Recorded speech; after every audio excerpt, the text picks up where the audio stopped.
Shalom Bapak Ibu yang saya kasih dalam Tuhan. Kita berjumpa kembali dalam kasih Tuhan bersama saya Idris SDH MABS dalam rangka renungan Mutiara Iman Kristen yang diselenggarakan oleh Bimas Kristen NTB. Puji syukur atas anugerah Tuhan untuk kita. Sebelum kita bawa renungan ini, mari kita berdoa terlebih dahulu. Tuhan Yesus baik bagi kami mau belajar firman Tuhan. Berkati kami, urapi kami, lahirkan kami, sehingga firman ini menjadi bagian dalam hidup kami, sehingga hidup kami semakin manis di hadapan Tuhan, dan setiap orang yang mendengar diberkati oleh Tuhan. Terima kasih Tuhan, kami sambut sabdamu di dalam nama Tuhan Yesus. Amin. Pagi ini kita akan membuka firman Tuhan dalam Yesaya 43 ayat yang keempat. Bunyinya demikian: oleh karena engkau berharga di mataku dan mulia, dan aku ini mengasihi engkau, maka aku memberikan manusia sebagai gantimu, dan bangsa sebagai ganti nyawamu. Dalam firman Tuhan ini kita diajak oleh firman Tuhan untuk kita hidup, bahwa Tuhan berkata, engkau berharga di mataku dan mulia, dan aku ini mengasihi engkau. Dari firman Tuhan ini dilatar belakangnya di mana orang Israel ada di dalam pembuangan sebagai budak dan tawanan di negeri Babel ketika itu. Apa yang menjadi latar belakang sehingga firman Tuhan ini, Tuhan melihat bahwa orang Israel itu berharga dan mulia di hadapan Tuhan sekalipun ada di dalam pembuangan. Yang pertama, latar belakangnya bahwa status sebagai budak dan tawanan orang Israel ada di Babel. Bahwa bangsa Israel saat itu sedang berada di dalam pembuangan di Babel, jadi tawanan perang. Kota Yerusalem telah hancur, baik Allah rata dengan tanah, dan mereka hidup sebagai tawanan di tanah asing atau di negeri asing atau di negeri orang. Latar belakang yang kedua, bahwa mereka sedang krisis identitas dan keputusasaan. Sebagai budak mereka kehilangan hak, harga diri, dan status sosial. Mereka merasa ditinggalkan oleh Allah seolah-olah karena dosa-dosa masa lalu mereka. Mereka merasa menjadi bangsa yang sampah dan tidak berguna bagi bangsa, tidak berguna bagi orang lain, dan menjadi sampah negeri orang lain atau negeri asing di mana mereka ditawan. Dengan latar belakang itu, maka Tuhan berkata kepada Nabi Yesaya, sampaikan firman Tuhan ini kepada orang Israel ada dalam pembuangan itu. Oleh karena itu, Bapak Ibu yang dikasihi dalam Tuhan, dalam bawah satu tema kita akan renungkan pagi ini adalah manusia berharga di mata Tuhan. Dari firman Tuhan ini, bahwa berharga itu berarti nilai, kualitasnya bagus, harganya tinggi di hadapan Tuhan. Nah, oleh karena itu, apa manusia itu berharga di mata Tuhan? Apa alasannya bagi orang Israel Tuhan berkata bahwa engkau berharga di mataku dan mulia di mataku, dan aku mengasihi engkau? Untuk itu kita akan belajar beberapa hal bahwa manusia itu berharga di mata Tuhan. Pertama, Tuhan telah menebus umatnya dari dosa mereka. Dalam ayat 1, ayat 3 dan 14. Artinya bahwa orang Israel itu berharga karena sang pemilik hidup ini menebus mereka dari segala dosa. Dosa mereka tidak diingat oleh Tuhan. Walaupun mereka terpencar, terbuang ke tawanan negeri Babel, negeri orang asing ketika itu. Karena mereka tidak taat di hadapan Tuhan. Karena mereka sebelum masuk di mana tanah perjanjian dijanjikan oleh Tuhan itu, Tuhan sudah berpesan kepada mereka, jika kamu ada di negeri di mana aku akan tunjukkan kamu diam, jangan kamu berlaku bercela di hadapanku. Bila kamu melakukan bercela di hadapanku, maka aku akan membuang kamu terserah ke seluruh dunia. Tetapi ada janji Tuhan, dan aku akan mengembalikan kamu ke tempat di mana Yerusalem, di mana kamu diam, dari segala penjuru dunia di mana aku buang. Dari firman Tuhan ini berkata bahwa orang Israel berharga. Kita juga pun hari ini berharga di hadapan Tuhan sebagai anak-anaknya. Tebusan, perjanjian lama, keluarga yang kerabat dekat akan menjadi tebusan. Orang yang ditebus harus ada tebusan, yaitu jumlah uang atau barang berharga, sehingga keluarga kita dapat kita ambil kembali dari tawanan itu. Ini tawanan perang. Kecuali kemurahan Tuhan melepaskan mereka. Oleh sebab itu orang Israel merasa diri menjadi sampah di sana. Mereka tertekan di sana. Mereka putus asa di sana. Tetapi Tuhan berkata orang Israel ketika itu, engkau berharga di mataku dan aku mengasihi engkau. Sini kita belajar Bapak Ibu yang dikasihi dalam Tuhan. Di dalam perjanjian lama ini bahwa Tuhan memberikan bagi orang Israel adalah berharga di mata Tuhan dalam kehidupannya. Arahkan perjanjian baru memberitahukan kita bahwa Tuhan mengenal kita dalam kehidupan ini. Oleh sebab itu, Tuhan telah menebus kita dengan radikal daripada Tuhan. Penebusan itu adalah sungguh datang daripada kasih tangan Tuhan yang kuat. Israel ada di dalam pengorbanan Tuhan, di mana mereka melewati, bagi mereka di Mesir begitu rupa, melewati laut. Tuhan membuat laut menjadi jalan yang kering, membuat sungai supaya dapat mereka lewati, sehingga sungai juga menjadi kering. Itu keajaiban Tuhan, pengorbanan Tuhan bagi mereka ketika itu. Sebagai tebusannya, ya. Di sini kita belajar Bapak Ibu dikasihi dalam Tuhan. Di dalam firman Tuhan ini apa makna daripada semuanya itu?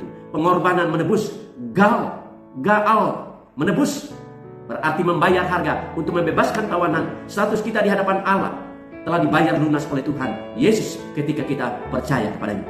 Bukan karena kebaikan kita, tetapi karena nilai kita di mata Tuhan adalah berharga. Dengan berharganya itu, Tuhan menebus kita dari segala dosa kita.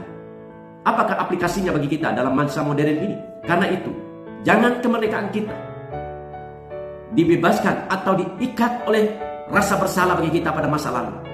Jangan biarkan kegagalan masa lalu mengikat dan keputusasaan kita dari finansial, dari karir kehidupan kita, dari pergumulan kita ada. Jangan biarkan itu mengikat kemerdekaan kita dari Tuhan. Oleh sebab itu, yang kedua, Tuhan memberi kepemilikan yang istimewa bagi umatnya. Dalam ayat 1 berkata, "Aku telah memanggil engkau dengan namamu. Engkau ini kepunyaanku."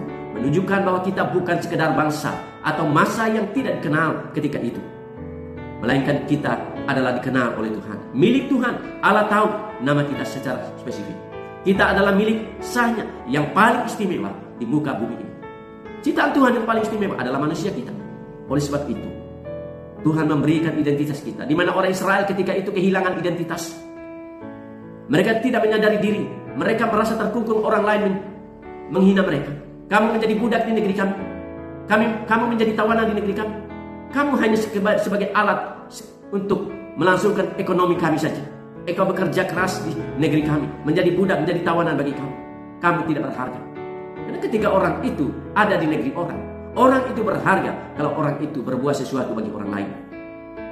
Dalam Yesaya 43 ayat 1 berkata, Allah memanggil kita dengan nama kita.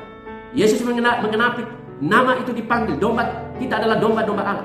Yohanes 10 ayat 3 berkata, di mana Dia, Tuhan itu sebagai gembala yang baik, gembala yang terbaik bagi kita.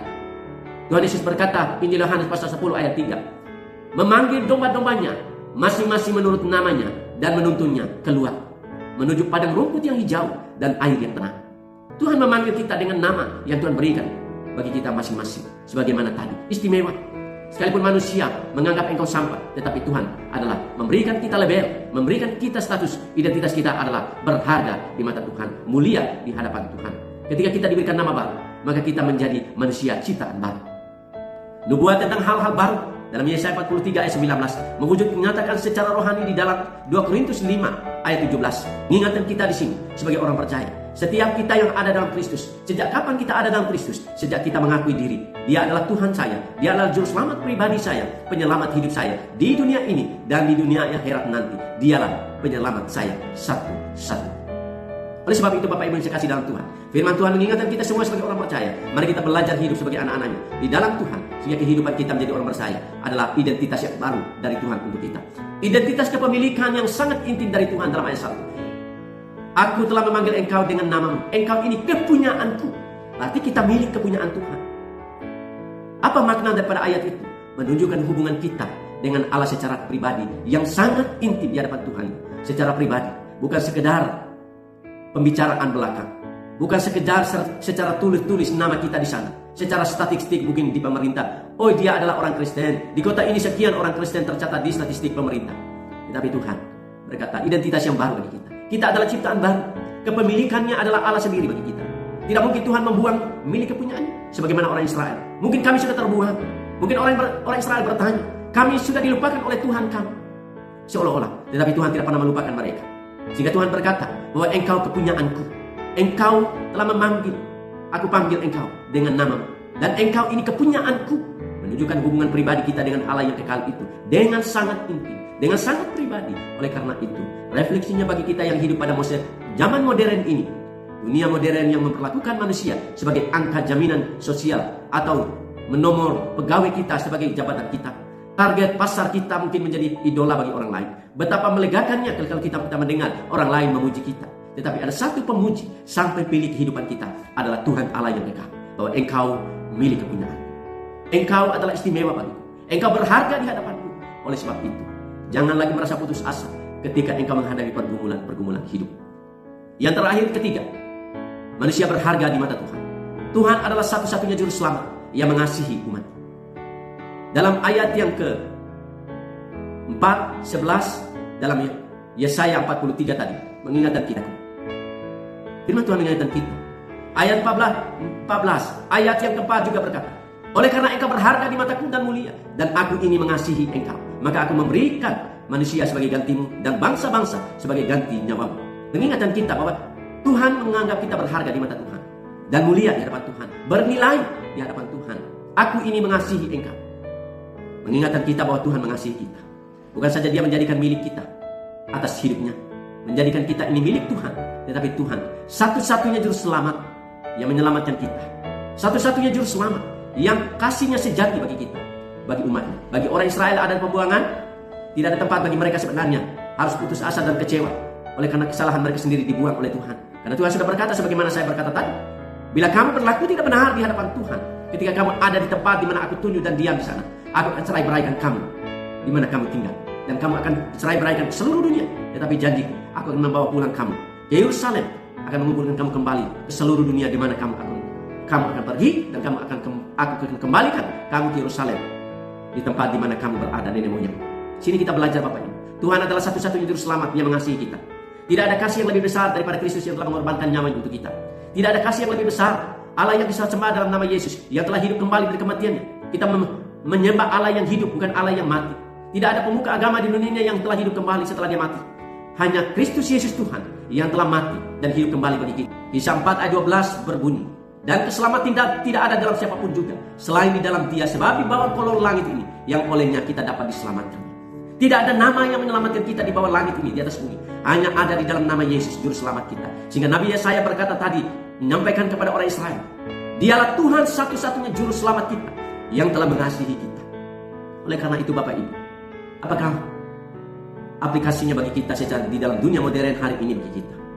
Artinya, jangan menggantungkan kebahagiaan atau keselamatan emosi kita sesuai dengan perasaan kita, sehingga kita dianggap orang yang terbaik mungkin. Tidak apa-apa. Tetapi ada yang terbaik yang mengacukan jempol bagi kita, bahwa kita berharga di mata Tuhan, bahwa Tuhan satu-satunya juru selamat mengacukan jempol bagi kita, bahwa kita berharga di mata Tuhan. Oleh karena itu, ketika kita menghadapi tantangan kehidupan ini, kita berharga di mata Tuhan, kita mulia di hadapan Tuhan, kita penuh kemurahan di hadapan Tuhan. Oleh sebab itu pagi hari ini kita diajar oleh firman Tuhan bahwa kita adalah berharga dan mulia di hadapan Tuhan.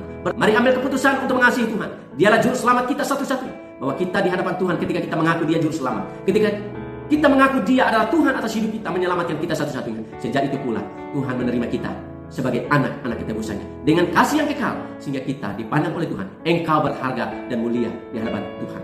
Tuhan memberkati hari ini buat kita semuanya. Kiranya diberkati lewat firman Tuhan hari ini. Salam. Dalam nama Yesus Tuhan memberkati kita. Kita berdoa. Kami mengucap syukur hari ini Tuhan telah menolong kami dalam firman Tuhan hari ini. Terima kasih Tuhan. Berkatilah kami semua yang mendengar. Demi nama Yesus kami mengucap syukur hari ini. Amin.